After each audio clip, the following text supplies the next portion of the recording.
In order to demonstrate CodeIgniter, I'll be creating a simple dynamic web page. If you haven't read the introductory section of the user guide, I encourage you to go ahead and do so. In particular, you should read the section that discusses the model, view, controller approach to application design, since CodeIgniter is based on that approach. When you install the system, you'll have a directory structure that looks like this. I'd like to focus on the application folder, as this is where you'll be working most of the time as you build your own applications. You'll be building controllers. These are your PHP classes that are designed to take an incoming HTTP request and process it in some way. You'll be building view files. These will be your HTML web pages, or they can be page fragments like headers, footers, or sidebars. You'll also notice an errors folder here. This folder contains a couple templates that allow us to display various error types.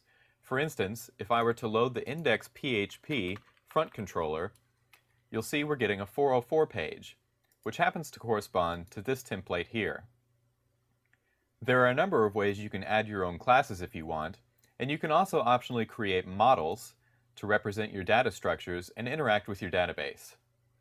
Today, I'll focus on controllers and views because any application you develop with CodeIgniter is going to minimally contain those two resources. So let's build a controller. When you name your file, it must be the same name as the class of the controller with a PHP extension. I'll call this one blog so I can use it in the next tutorial.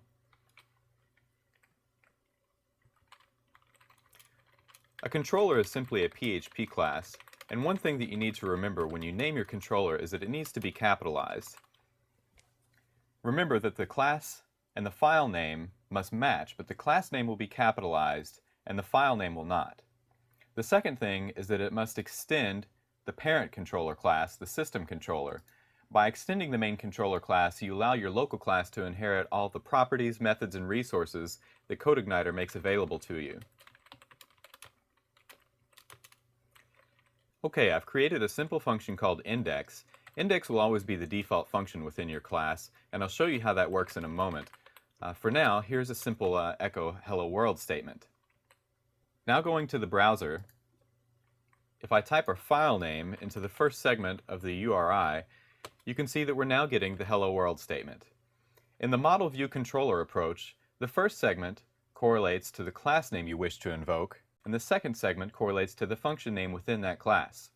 I can accomplish the same thing on this page by typing index as the second segment and explicitly calling that function, but in the absence of a second segment, the index function is always called by default. While we're looking at the URL, I should also mention the index.php file can easily be removed with the .htaccess file, so if you'd like cleaner URLs, you can easily accomplish this.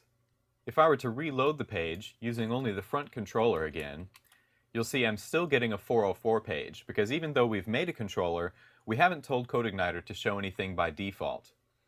There's no assumption made by CodeIgniter that a particular controller is what you want shown by default, but we can do that by going into the config folder and opening the routes file. This file lets us create mapping instructions for our URL, and among other things, allows us to specify a default controller. If I change this to blog, the controller we just created, and then reload the page, it's now serving that controller up as the default. Okay, I'd like to create a view file now.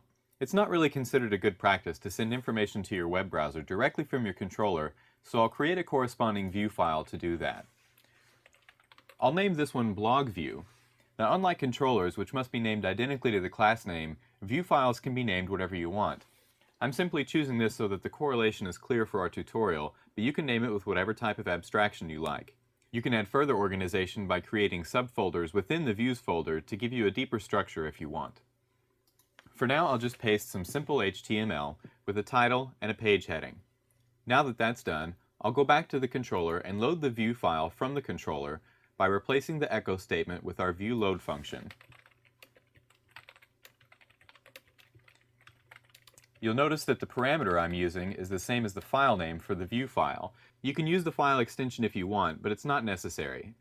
I can now go back to the browser and reload the page and see that my new view file is being served up from the controller. At this point, the view file is just a static web page, so I want to replace some of these static elements with dynamic ones. Going back to the controller, I'll create a data array containing some dynamic information that I'll pass to the view file.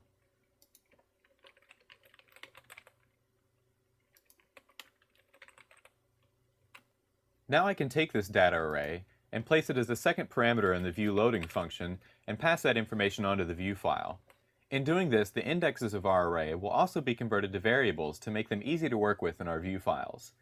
So I'll go to the view file and I'll replace the static information with dynamic information with some simple PHP.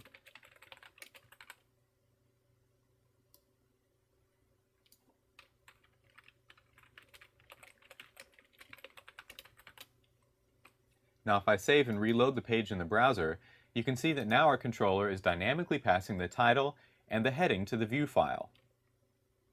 If your server supports PHP short tags, you can simplify this a bit. It allows us to replace our PHP echo statements with an equals sign, eliminate our semicolons, and use a simplified control structure. If you build your site with the help of a web designer, this can be beneficial because it reduces the amount of PHP code on the page, decreasing the potential for errors, and it makes the page appear a little cleaner too. Let's go back to the controller. At this point, all we've done is pass two simple strings to our view file. I'd like to send a different data type to the view file, so I'll create a new index called to-do, and I'd like to send an array to the view file.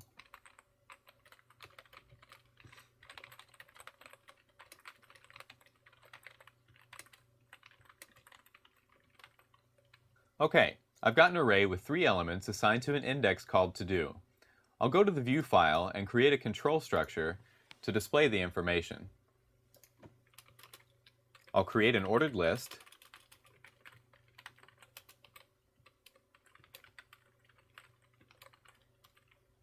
and I'll use a for each loop to do this.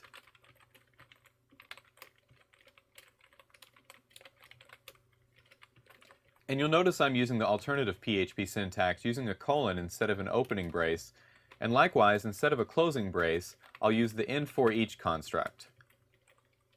Now I'll copy the item into the list element. So if I reload the page, you'll now see the to-do list. So I can pass arrays to the view files, multi-dimensional arrays, objects. It's really up to you to determine the data type you want to work with. One thing before I wrap up, I'm going to go back to the controller and create a constructor. In PHP 4, you'll recall that a constructor is simply a function that's named identically to the class. In PHP 5, there's a little different syntax. If you use a local constructor, you need to be aware that it will always override the constructor contained in the parent class. The side effect is that it will break your application.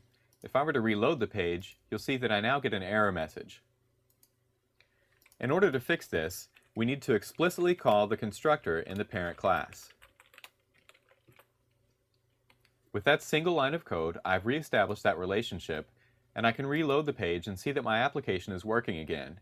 So remember that anytime you use a constructor, to explicitly call your parent controller class.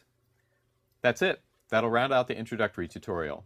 We created a controller, made a view file, generated some dynamic information that we passed to the view file, and this should give you a glimpse at how easy CodeIgniter is to use. And if this is your first look at the model view controller approach, I think you'll see that it allows very nice separation between your application logic and your display elements. In later tutorials, we'll expand on this information. Thanks for watching.